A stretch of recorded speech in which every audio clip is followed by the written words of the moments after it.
A very good morning to all of you. मैं हूं doctor Nilesh, hair transplant surgeon at NextGen hair transplant Patna. जैसा कि आप लोग जानते हैं, hair fall become one of the major problem among the population nowadays due to poor diet pattern, sedentary lifestyle, stress, pollution, dirt, and there are so many factors that contribute to hair loss. According to recent studies, almost 65% of population suffering from hair loss problem. तो ऐसे में patient मेरे पास आते हैं, पूछते हैं, doctor what should we do to prevent hair loss. तो आज हम डिटेल में डिस्कस करेंगे what is the role of PRP and GFC therapy in hair loss management. अभी तक रिसेंट जितने भी स्टडीज हुए हैं उससे यही पता चलता है कि PRP one of the most effective and clinical method for hair loss management. Indications of PRP: hereditary hair loss और एंडोजेनिक एलोपेशिया, जिसे हम male and female pattern baldness भी कहते हैं। इसमें PRP not only prevent the hair loss but also promote the growth of new hair. In case of hair thinning, अगर आपके बाल थिन हो रहे हैं, पतले हो रहे हैं, तो पीआरपी हेयर शाफ्ट के डायमीटर को इंक्रीज करने में हेल्प करता है। In case of stress related hair loss, जिसको कि हम टेलोजन एप्लूवियम भी कहते हैं, इसमें भी पीआरपी बेनिफिशियल पाया गया है।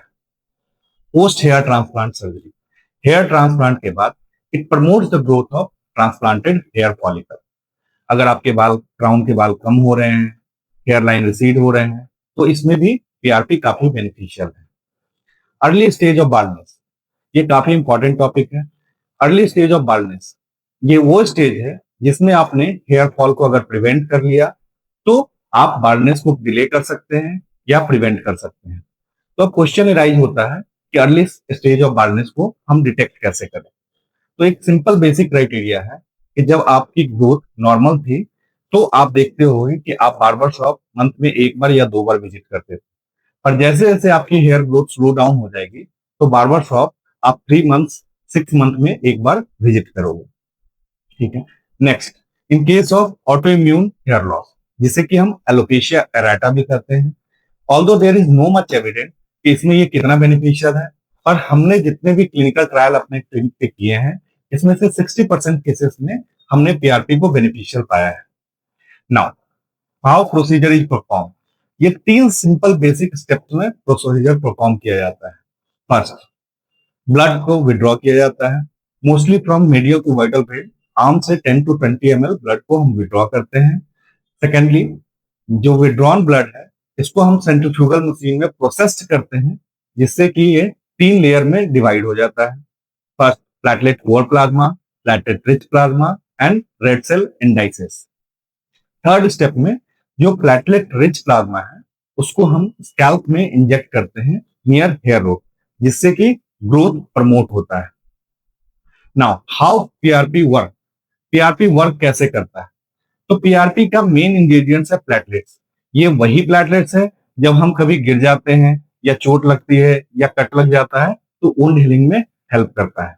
तो जैसे ही हम पीआरपी को इंजेक्ट करते हैं स्कैल्प में, तो पीआरपी में जो प्लेटलेट रहता है वो टिश्यू के अंदर कोलेजन के साथ कांटेक्ट में आते ही एक्टिवेट होता है।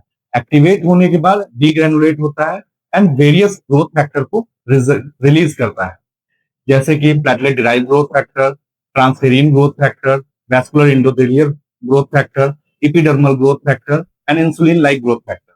अब ये जो ग्रोथ फैक्टर हैं ये क्या करते हैं? In return blood supply of hair follicle को इंप्रूव करते हैं, जिसको कि हम नियोवैस्कुलराइजेशन कहते हैं।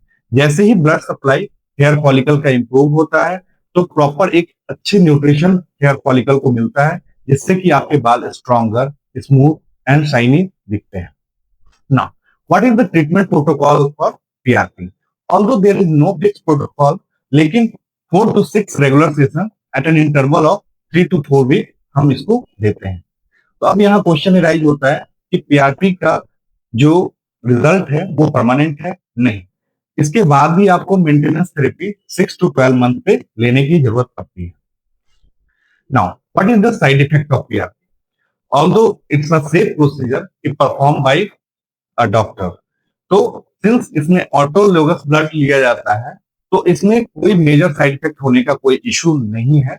Although minor side effect like pin point bleeding, haemorrhage, pain at the site of injection, ये माइनर छोटे मोटे जो है साइड इफेक्ट है। नाउ पीआरपी किन लोगों को नहीं लेना चाहिए? जिनको ब्लीडिंग डिसऑर्डर है, प्लेटलेट डिसऑर्डर है, या फिर किसी तरह का स्कैल्प में फंगल इन्फेक्शन है, या कोई ब्लड थिनर मेडिकेशन पे है, उन लोगों को पीआरपी नहीं करना। What are dos and don'ts in PRP? PRP के पहले हम क्या करें और क्या ना करें? तो पीआरपी के पहले आप अच्छी तरह अपने स्कैल्प को क्लीन करें, हेड वॉश लें, जिससे कि एक डर्ट फ्री क्लीन इन्वायरमेंट मिले टू परफॉर्म द प्रोसीजर। अच्छी तरह खाना खाएं, प्लेंटी ऑफ वाटर लें, जिससे कि आप हाइड्रेटेड रहें ड्यूरिंग द प्रोसीजर, जिससे आपको किसी तरह का डिस्कम्फर्ट या पेन ना हो। पीआरपी के पहले हम क्या ना करें? तो किसी तरह का सेटिंग जेल, केमिकल स्कैल्प पे अप्लाई ना करें, स्मोकिंग को अवॉइड करें, हैवी ड्रिंकिंग को भी अवॉइड करें। पीआरपी के बाद हमें किन बातों का ध्यान रखना है? तो पीआरपी ऑलमोस्ट सेफ प्रोसीजर है, तो इसके बाद आप नॉर्मल रूटीन एक्टिविटी बिना डिस्टर्ब हुए कंटिन्यू कर सकते हैं। हेड वॉश भी आप 6 to 8 आवर्स के बाद ले सकते हैं। तो ऑलमोस्ट मैंने पीआरपी से रिलेटेड आपकी सारी क्वेरीज का आंसर दिया है। अगर फिर भी आपको पीआरपी, जीएफसी या हेयर ट्रांसप्लांट से रिलेटेड किसी भी इशू तरह की इशू है, तो आप नीचे दिए गए नंबर पे आप मैसेज कर सकते हैं। Thank you.